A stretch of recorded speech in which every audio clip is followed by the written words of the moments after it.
Rasulullah sallallahu alaihi wasallam bersabda, barang siapa salat 2 rakaat hatinya tidak ingat sesuatu pun tentang dunia, maka dosanya yang terdahulu telah diampuni. Jadi siapa sembahyang 2 rakaat saja, pure tak ingat dunia, ingat Allah Taala saja. Try ya hati kita nombor 1. Sebab itu kita kena belajar tasawuf ya. Tak boleh tidak untuk mempunyai hati yang hadir, hati yang alert, hati yang ingat bicara dengan Allah. Tak boleh tidak, there's no shortcut, there's no kursus untuk menghasilkan salat yang khusyuk. Tak ada ya.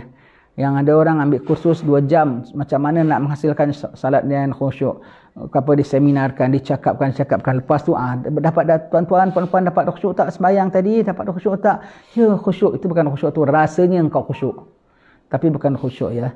Khusyuk tu hatimu tidak hadir kecuali ingat kepada Allah Ta'ala. Sekurang-kurang khusyuk, ya paling tidak kau sedar kau tak khusyuk lah. Itu pun kira khusyuk jugalah minimum. Semaksimum khusyuk, kau tak teringat kau khusyuk ke tak khusyuk kecuali kau hanya ingat Allah. Kalau kau mesti boleh ingat, aku ni khusyuk. Kau bukan ingat Allah tau. Kau ingat khusyuk. Kau ingat perkataan khusyuk tu saja.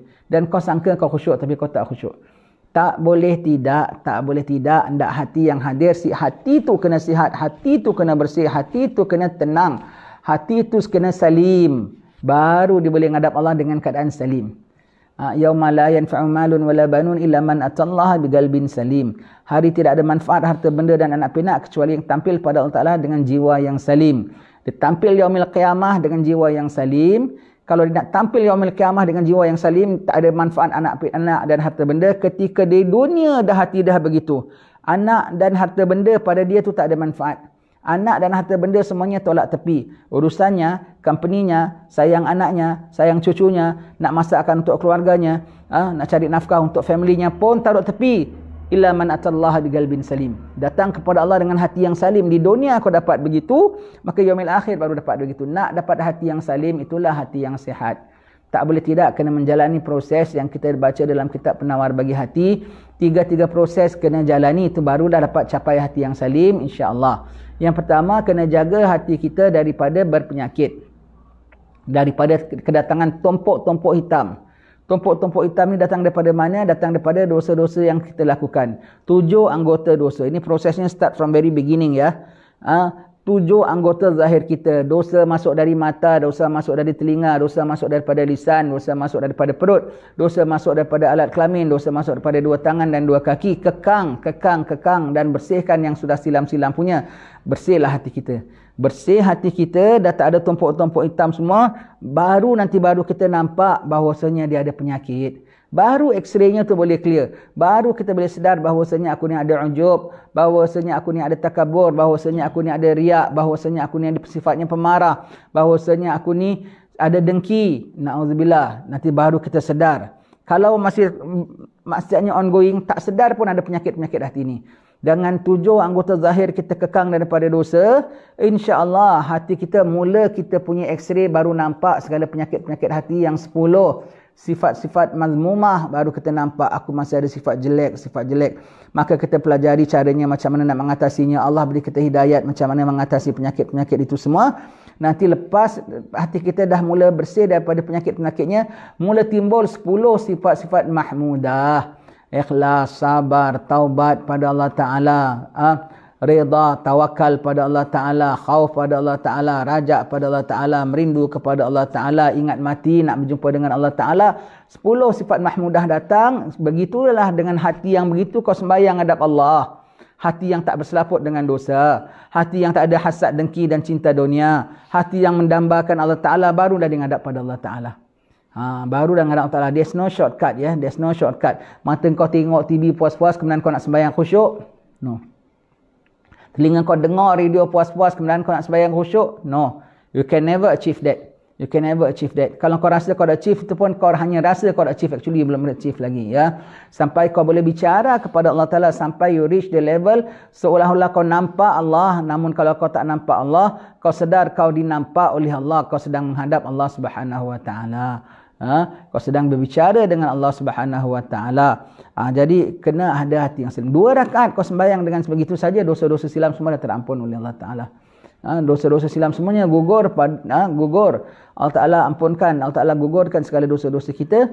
Kalau kita sembahyang 2 rakaat dengan hati yang hadir, dan hati yang hadir itu tak boleh dia nak hadir, tak boleh dia nak laksanakan 6 kerja hati. 6 kerja hati dalam sembahyang. Bagaimana Imam Ghazali taruh dalam kitab Lubab Ihya Ulumuddin, tukil daripada Ihya Ulumuddin, diterjemah oleh Syekh Syekh Abdul Samad Al-Falembani dalam kitab Siyarus Salikin, menyebutkan 6 kerja hati dalam salat. Ada 6 kerja hati dalam salat, kita kena jaga 6 kerja hati dalam salat. Ke-6 kerja ni tak mampu dilakukan oleh hati yang berpenyakit, oleh hati yang berselaput, oleh hati yang gelap, oleh hati yang jelek. Dia tak boleh laksanakan 6 kerja hati itu dalam sembahyang. InsyaAllah nanti kita akan baca, kita akan sebutkan juga tentang 6 kerja hati dalam sembahyang. Ya. Tak boleh tidak. Kalau engkau tak ada perasaan gini dalam sembahyang, tak dikira engkau sembahyang. Setakat menunaikan kewajipan. Tetapi diterima tak ada terima, lain cerita. Diterima, ada pahala tak ada pahala, lain cerita. Ya.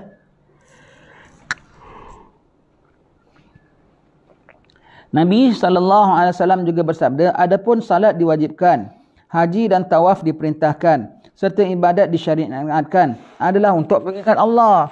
Jika yang diingat tidak ada di hatimu, maka zikirmu tidak ada nilainya. Sembahyang, zakat, haji, puasa untuk apa? Untuk ingat Allah. Ya ayyuhallazina amanu idza nudiya liyaumil jum'ati fas'au ila dzikrillah. Bersegera untuk ingat pada Allah. Nama segala ibadat semua itulah untuk ingat pada Allah. Ingat dengan perbuatan, ingat dengan praktikal, ingat dengan melaksanakan rukun-rukun, untuk ingat Allah. Jadi kalau tak sampai ingat Allah tu apa jadinya? Apa maksudnya? Apa maksud ibadatmu? Kalau ibadat semua adalah tujuannya untuk ingat pada Allah, tetapi Allah tak kau ingati, apa nilai sembahyangmu, apa nilai ibadatmu? Tak ada nilainya. Ya.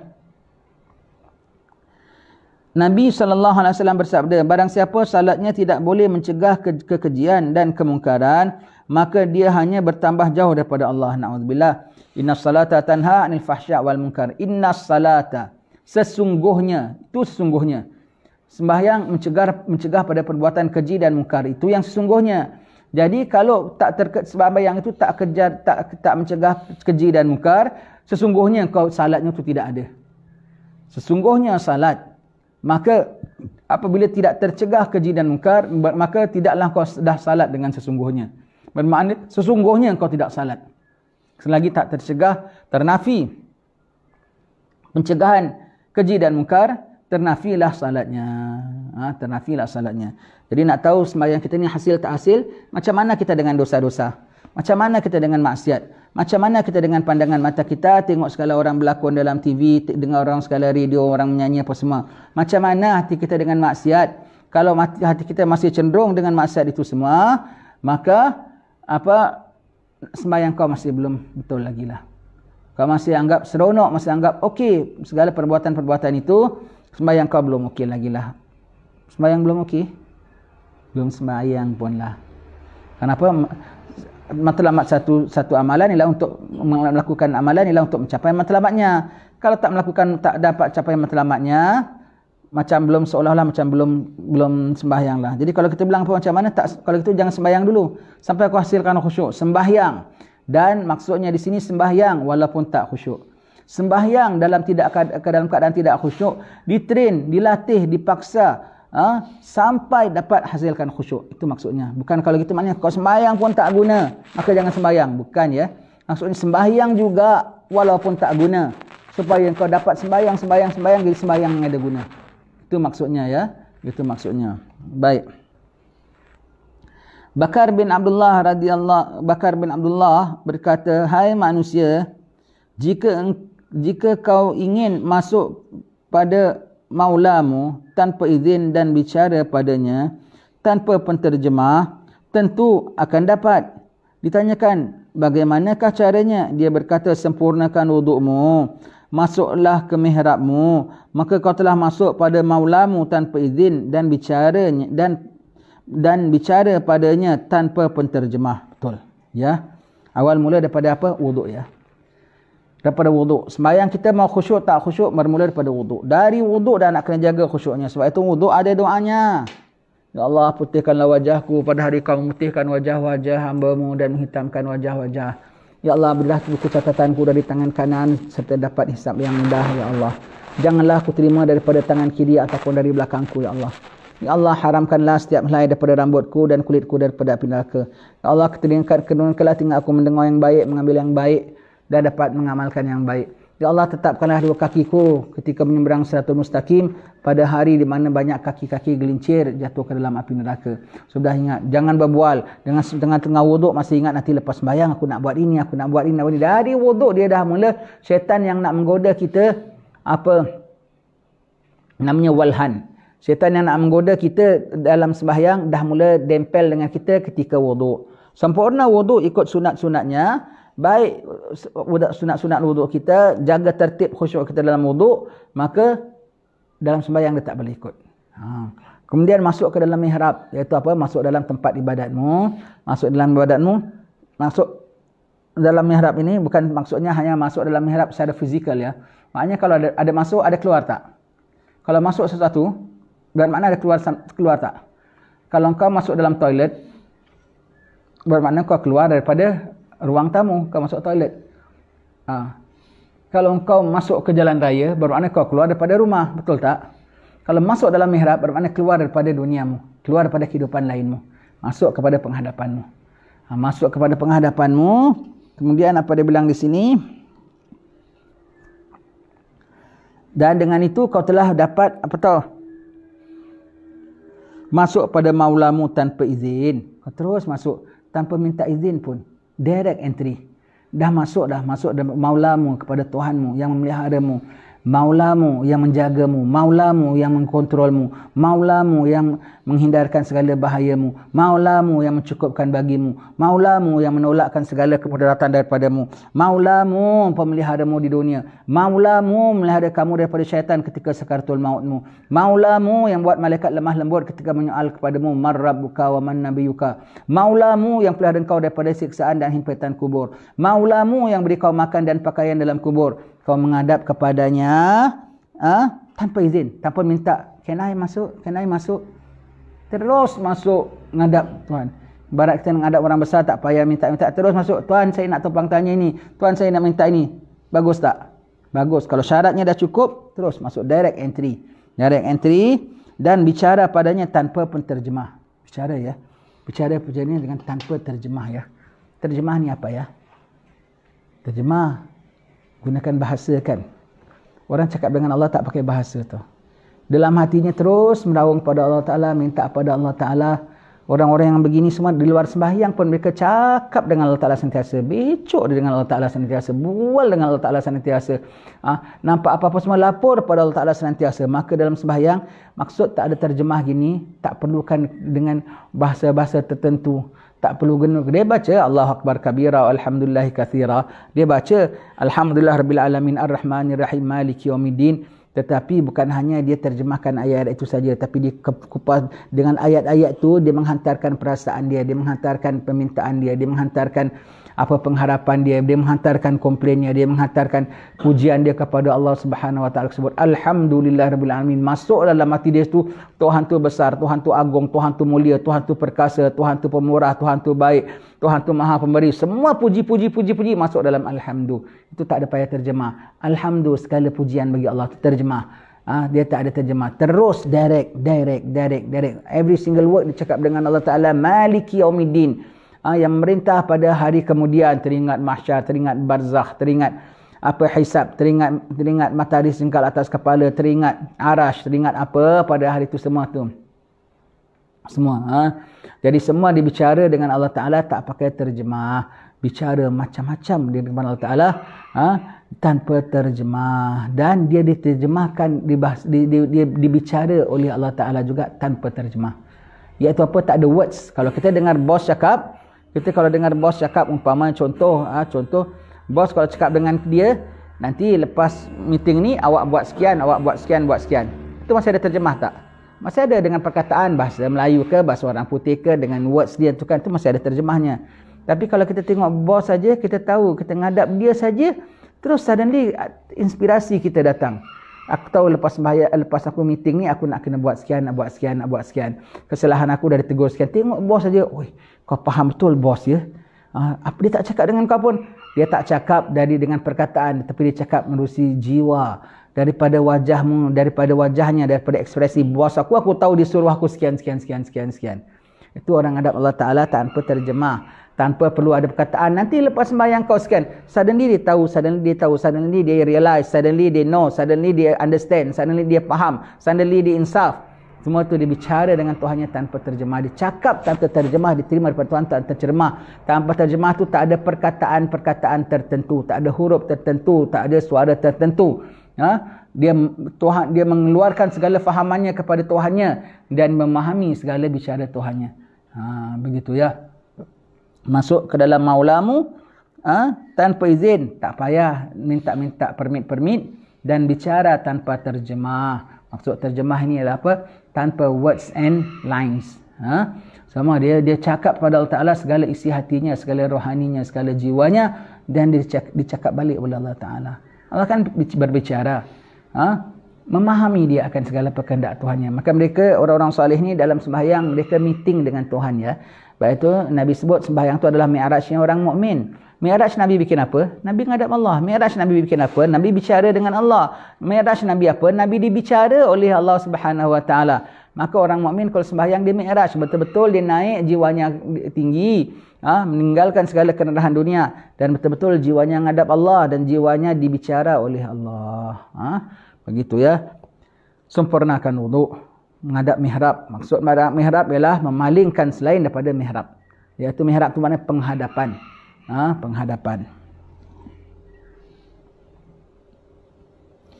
Dari Aisyah radhiyallahu anha, dia berkata, Nabi dan kami saling menegur.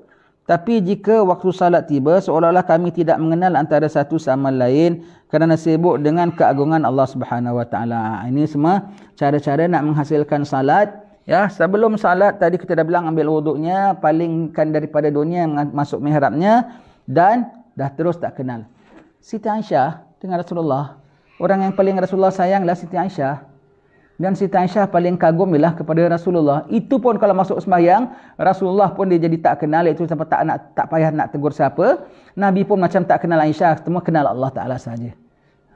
Sampai begitu sekali ya. Hanya kenal Allah Ta'ala sahaja. Sayyidina Ali kalau bang saja, mukanya pucat terus. Pasal apa? Sekejap lagi nak ngadap Allah Ta'ala, nak sembah Allah Ta'ala, nak lapor pada Allah, nak diterima lapor oleh Allah Ta'ala. Mukanya pucat. Imam Haddad, kalau dah lepas sembahyang sunat di rumahnya tak jauh daripada rumahnya, nak sampai ke mihrabnya tu depan rumahnya aja masjidnya. Depan rumahnya saja masjidnya ya. Depan rumahnya saja masjidnya. Dan masjidnya tu kecil. Masjidnya dalam macam hall rumah saya ni ada lebih kurang begitu. Masjid kat tadi kan kecil-kecil semua kan. Dia nak keluar rumahnya tu bukannya jauh, dekat aja gitu. Dah tak ada bicara orang. Orang ajak bicara Imam Haddad, nak tanya sikit. Tak mau bicara dengan orang. Hatinya dah terus tertumpu nak ngadap Allah, nak bicara Allah, nak report dengan Allah Ta'ala. Nak mengeluh kepada Allah Ta'ala, nak memuji Allah Ta'ala, nak memperuntukkan jiwa dan raganya kepada Tuhannya. Semua dia dah put aside. Itu Imam Haddad ya. Ini contoh-contoh orang-orang yang salih.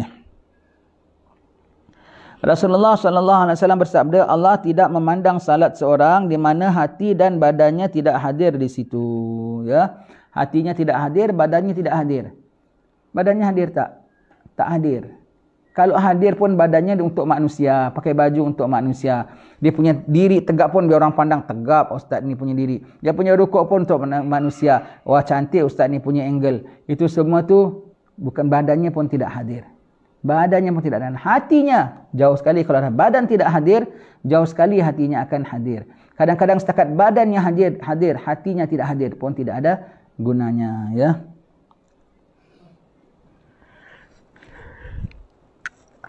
Dari sini baru kita tahu rupanya sembahyang kita tu macam mana nilainya selama ini, ya. Dari sini baru kita tahu bahawasanya ada kita sembahyang waktu saja Allahu Akbar, Allahu Akbar. Semua sembahyang. Kita tahu semua orang yang mendirikan sembahyang tu sedang sembahyang. Tetapi ada di antara dalam masyarakat ada yang sembahyangnya gemilang.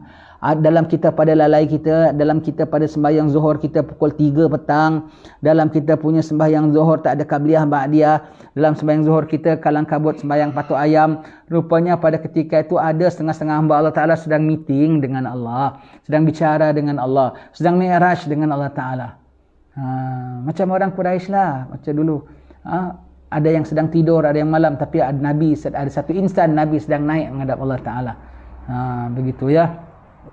Jadi dalam pada waktu dengan ini kita tahu bahwasanya apabila azan kumandang, kita pun sembahyang, tetapi rupanya dalam satu saf itu ada yang sedang bicara dengan Allah, ada yang hanya bicara dengan dunia saja. Ada bicara dengan dunia saja. Ada yang sedang betul-betul menghadap pada Allah, ada yang sedang berpaling dari Allah Ta'ala. Begitu ya, rupanya hamba-hamba Allah Ta'ala ada yang istimewa-istimewa. Maka kita pun realize rupanya sembahyang aku tak senonoh, rupanya penghadapan aku tak real. Insaf. Cari jalan macam mana nak jadi dapat hati yang begini boleh sembahyang. Have to try ya. Don't say that, oh ni wali-wali punya, ni orang salih punya. Wali tu siapa? Hamba Allah. Wali tu siapa? Umat Rasulullah. Dan kau pun hamba Allah dan kau umat Rasulullah. Paling-paling tidak you aware ada orang yang begini. Paling-paling tidak you wish to be jadi begini. Jadi tak rasa macam terus tolakkan. Itu orang salih kita memang susah lah. Dan you tak try langsung pun untuk achieve this. Tak mau ya. Dan try. Seberapa daya kita try ya. Baik. Ibrahim Al-Khalil alaihi salam, ketika salat masih mendengar namun hatinya amat terpaut kepada Allah. Kan sembahyang tak budek lah. Dengar orang cakap. Tapi hatinya dah tak kisah lagi. Dah tak kisah lagi ya. Ibarat macam kita sekarang ni. Dengar bunyi ayam berkokok. Dengar bunyi burung. Ada kita siapa? Burung kau tengah apa? Ayam kau tengah apa? Kan tak kisah kan. Kau menyepasal lah situ. Aku sedang bicara dengan kuliah. Ya tidak. Nabi Ibrahim telinganya masih dengar. Tidak jadi budek. Budek tu apa? Pekak ya. Tetapi jiwanya bicara kepada Allah. Begitu ya. Pernah ketika satu hari Sayyidina Hasan sembahyang dalam satu masjid di setengah dalam satu pekan. Pekan tu kebakaran, roboh. Masjid tu pun orang pakai Sayyidina Hasan keluar. Dia diri sembahyang. Tiang jatuh, apa semua jatuh semua. Pasti sembahyang ditoleh. Loh kok dah tak ada masjid. Semua dah tinggal apa barang-barang debris, kejatuhan tiang apa dan semua tengok. Kau tak dengar tadi? Hormat masjid terbakar, kau tak dengar apa semua? Aku tengah sibuk nak menghadap untuk api akhirat. Maka aku tak terperasan tentang api dunia. Sampai begitu ya. Tak terperasan. Yang ada orang nak operasi kaki. Zaman dulu kan kalau nak operasi kaki, kakinya busuk kena potong juga. Zaman dulu pun dah ada amputated ya. Maka nak operasi macam mana? Nanti aku sembahyang dulu ya.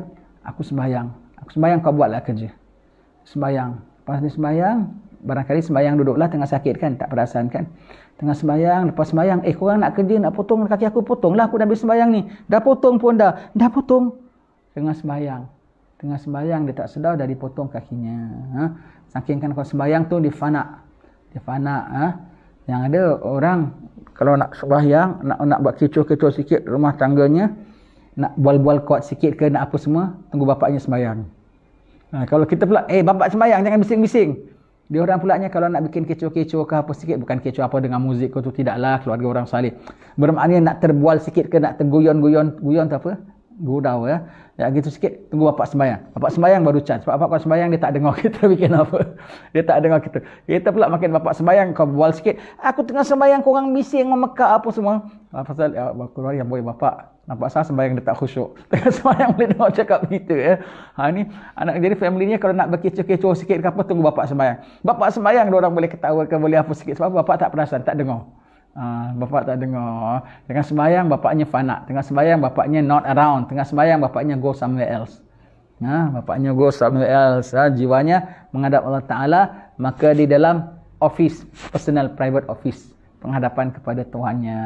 Ya begitu ya. Sembahyang ya. Ya Allah, kepingin ya nak dapat sembahyang macam gini ya. Kepingin nak dapat menghadap begini. Kepingin nak hanya dengan Allah Ta'ala, hanya kita dengan Allah saja, tidak ada lain pun. Sembah sujud kepada Allah, ya Allah, pada pagi hari Jumaat dengan rahmat-Mu ini ya Allah, dengan berkat Imam Al-Ghazali, dengan dekat kitab Mukasyfatul Qulub yang Kau hidangkan pada kami pada pagi ini ya Allah. Kami minta ampun ya Allah, kami sedar diri kami jahat ya Allah. Kami tahu kami lalai ya Allah, kami mohon kepadamu ya Rabbi, kami mohon kepadamu wahai Tuhan kami, bahawa sesungguhnya ya Allah, anugerahkanlah kepada kami, bantulah pada kami supaya kami dapat mendirikan sembahyang sebagaimana yang telah kami bacakan ini ya Allah. Sebagaimana ilmu dah Kau sampaikan kepada kami pada pagi ini, bantu kami ya Allah, beri kami ya Allah Selamatkanlah kami ya Allah, bukakanlah bagi kami ya Allah sehingga dapat kami capai ibadat kepadamu semata-mata hanya ibadat kepadamu ya Allah, menghadap kepadamu dengan zahir dan batin kami sehingga dipandang olehmu, dibicara olehmu ya Allah, diterima olehmu ya Karim. Kami mohon kepadamu wahai Tuhan yang Maha Kuasa, Maha Pengasih, Maha Penyayang, sebagaimana kau dah anugerahkan sifat sedemikian pada ahli-ahlimu, pada kekasih-kekasihmu, limpahkanlah juga kepada kami ya Karim dengan rahmatmu ya Karim. Wa sallallahu ala sayyidina Muhammadin wa ala alihi wa sahbihi wasallam. Subhana rabbika rabbil izzati amma yasifun wa salamun alal mursalin walhamdulillahi rabbil alamin.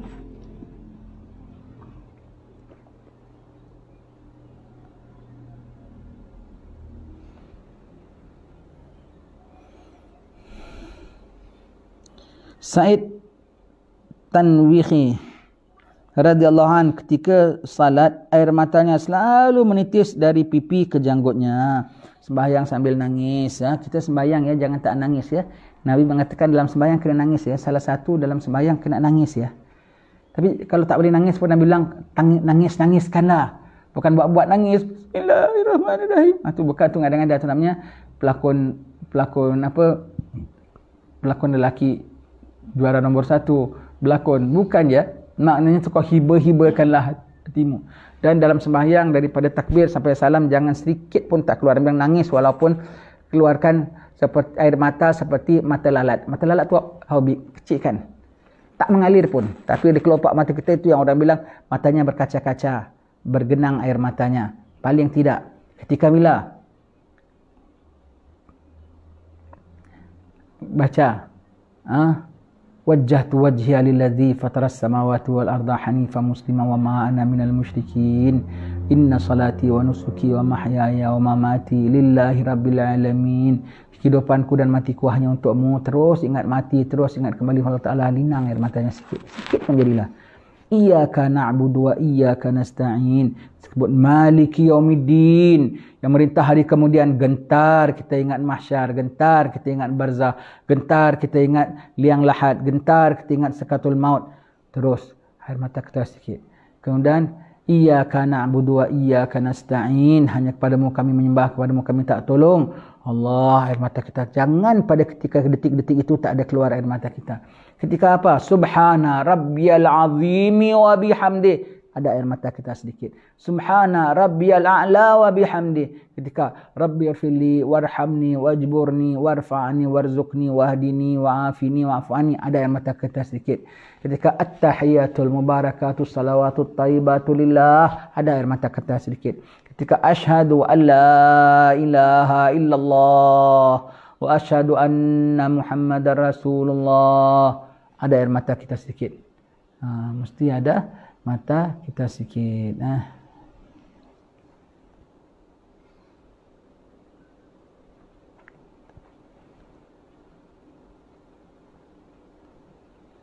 Rasulullah sallallahu alaihi wasallam pernah melihat lelaki mengusap-usap janggutnya dalam salat. Lalu baginda sallallahu alaihi wasallam pun bersabda, jika hatinya khusyuk, sudah tentulah badannya khusyuk juga. Kalau hatinya khusyuk, dia tengah sembahyang gini janggut. Pegang-pegang janggut ni bukan satu amalan yang bagus. Baik dalam sembahyang, baik luar sembahyang. Ada orang makin suka pelihara. Apakah tengah duduk bicara? Macam Emperor of China. Emperor of China kan suka gitu sambil duduk gitu, begitu ya. Macam apa pelakon PG pun aku tengok. Bagaimana saudara sekalian? Janganlah mengada-ngada, sudah diam-diam aja sudah. Begitu. Ini dalam sembahyang pegang janggutnya. Nabi bilang kalau hatinya khusyuk, dah tentu badannya khusyuk. Itu tanda hati tak khusyuk ialah badan tidak khusyuk. Apa lagi tanda badan tak khusyuk ya? Apabila anggota kita tak letakkan pada tempatnya, tu maknanya tak khusyuk lah tu. Bermakna badan tak khusyuk lah. Seperti apa ya? Badan goyang, sudah tentu. Seperti apa ya? Mata ni tak pandang tempat lain, tak pandang tempat sujud, tu pun itu satu tanda kau tak khusyuk. Mata kau tu tak pandang tempat lain, bermakna tak buat apa yang patut dia buat, tu namanya tak khusyuk. Itu salah satu tanda tak khusyuk apabila jasadmu tidak khusyuk. Dan salah satu daripada jasad ialah mata. Kalau mata tu tidak bertumpu kepada tempat sujud, itu dah tentu tanda sembahyang kau tak khusyuk. Nerawang, tengok pokok, tengok burung terbang, tengok gitu lagi kau sembahyang hadap tingkap. Nampak cantik garden aku, nampak begitu gini. Tak boleh ya. Semua itu mata. Mata saja kata ingat sembahyang kok badannya bergoyang, sembahyang kok jarinya bergoyang, sembahyang kok tengkuknya bergoyang, sembahyang kok biji matanya tu bergoyang. Biji mata bergoyang tak pandang tempat khusyuk tu pun, tak pandang tempat sujud tu pun dah tanda kau tak khusyuk. Maknanya mata kau tak buat kerjanya, tidak distationkan sebagaimana station. Tangan stationnya gini, tangan bukan stationnya begini. Ya, badan stationnya begini, bukan badan stationnya begini. Maka mata pun stationnya ialah tempat sujud. Kau tak pandang tu maknanya mata pun dah tak buat kerjanya. Ya. Tengkuk pun kena tegak. Semuanya itu ya. Itu semua dah kira dah kira badan tu bergoyang tu maknanya apa? Tidak pada tempatnya kan. Kita tak rasa tau ketika yang kita ni belum goyang. Dah goyang walau sedikit sekalipun ya. Diriwayatkan bahawa Baginda Ali karamallahu wajhah ketika salat badannya menggigil dan mukanya berubah. Ditanya kepadanya, ya Amirul Mukminin, mengapakah engkau terjadi demikian? Maka baginda pun berkata, telah tiba waktu diberi amanat di mana Allah mewar-warkan kepada langit, bumi dan gunung. Mereka menolaknya, sedangkan aku menyanggupinya. Manusia menggeletar, pucat. Saudara Ali apabila ketika salat, bukan ketika salat ya, ketika masuk waktu salat, badannya menggigil, mukanya berubah. Kemudian orang tanya kenapa? Apalagi apabila masuk waktu salat lagi, dia terus dalam sembahyang pun begitu juga keadaannya ya. Dia menghadap Allah Taala. Mereka menolaknya sedang aku menyanggupinya. Sayyidina Ali ni orang Melayu kalau panggil Baginda Ali ya. Baginda dengan Sayyidina tu samalah. Tapi ni istilah bahasa kita lah. Kalau Baginda dalam orang Melayu sebut Baginda tu lebih tinggi lagi lah, lebih halus lagi.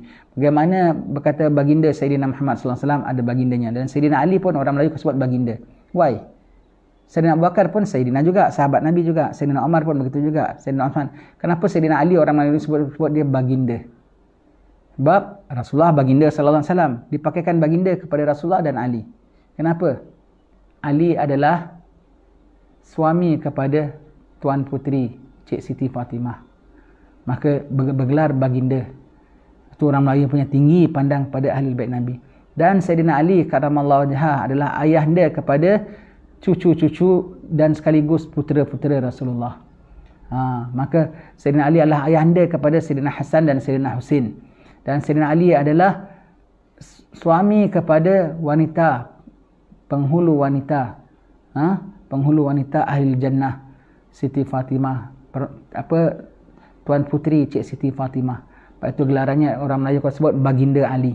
Baginda Ali. Orang-orang yang tak faham sekarang kau sebut ini Syiah ni, Syiah. Takkan sebut Baginda Ali aja Syiah. Memang kerana kedudukannya sebutnya Baginda.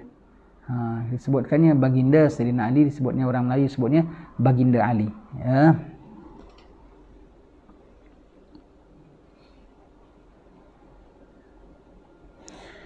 Diriwayatkan daripada Ali bin Husain, cucu Sayyidina Ali, anak Sayyidina Husain pun namanya Ali, Ali Zainal Abidin juga namanya. Ketika dia wuduk, mukanya jadi kuning, pucat ya. Keluarganya bertanya, apakah yang mengubahmu ketika wuduk? Dia berkata, apakah kalian tahu di hadapanku zat yang ku kehendaki?